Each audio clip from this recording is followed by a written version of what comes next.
দক্ষিণ কামৰূপৰ দখলা হদুমপুৰৰ সমীপত ব্ৰহ্মপুত্ৰ নদীত উপৰি থকা অৱস্থাত উদ্ধাৰ এটা মৃতদেহ।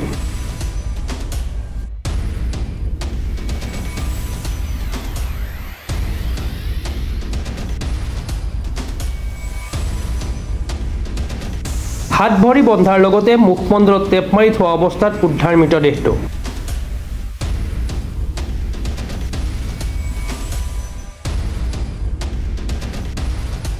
ইতিমধ্যে পলাশবাৰী শুৱালকুছি নদী আৰক্ষী উপস্থিত হৈ মৃতদেহটোৰ যাৱতীয় ব্যৱস্থা গ্ৰহণ কৰে।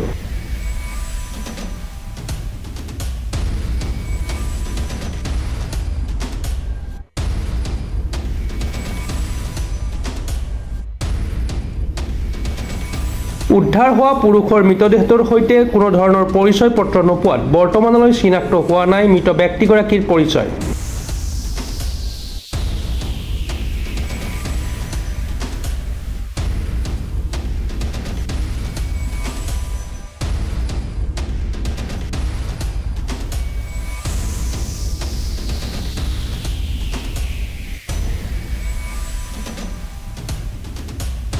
হত্যা কৰি নদীত পেলাই দিয়াৰ সন্দেহ কৰিছে ব্যক্তিগৰাকী।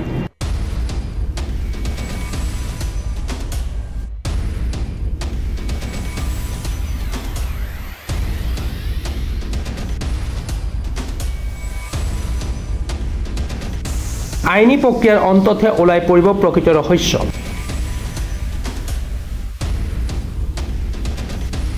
পুনৰ জনাইছো, উদ্ধাৰ হোৱা পুৰুষৰ মৃতদেহটো হাত ভৰি বন্ধাৰ লগতে মুখমণ্ডলত টেপ মাৰি থোৱা অৱস্থাত উদ্ধাৰ হয়।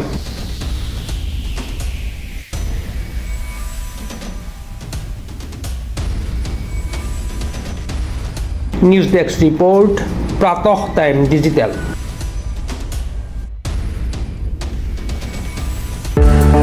অসমৰ নপুৰণি কবি সাহিত্যিকৰ বাবে সুখবৰ।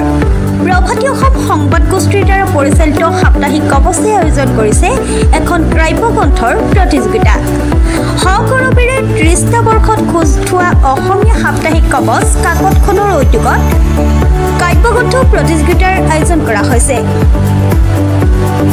২০২২ চনৰ পৰা বৰ্তমানলৈ প্ৰকাশিত অসমীয়া কাব্যগ্ৰন্থ দুকপিৰ লগতে লেখকৰ সম্পূৰ্ণ নাম ঠিকনা সখীয়াকৈ লিখি অহা ৩০টা মেম্বৰৰ ভিতৰত তলত দিয়া ঠিকনাত ডাকযোগে পঠাব পাৰিব।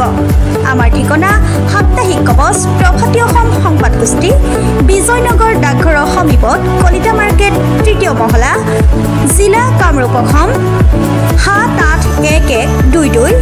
মোবাইল নম্বৰ হৈছে ৯৪৩৫১১৪৬৬৬ অথবা ৬০০৩৯৭1898 অথবা ৯৮৬৪০৮৪৬০০ অথবা কাৰ্যালয়ত হাতে হাতে জমা দিব পাৰিব। এই প্ৰতিযোগিতাত বয়সৰ কোনো সীমা নাই। অহা জানুৱাৰী মাহত ফলাফল ঘোষণা কৰাৰ লগতে বঁটাসমূহ বিতৰণ কৰা হ'ব। সকলো প্ৰতিযোগীকে মানপত্ৰ প্ৰদান কৰা হ'ব।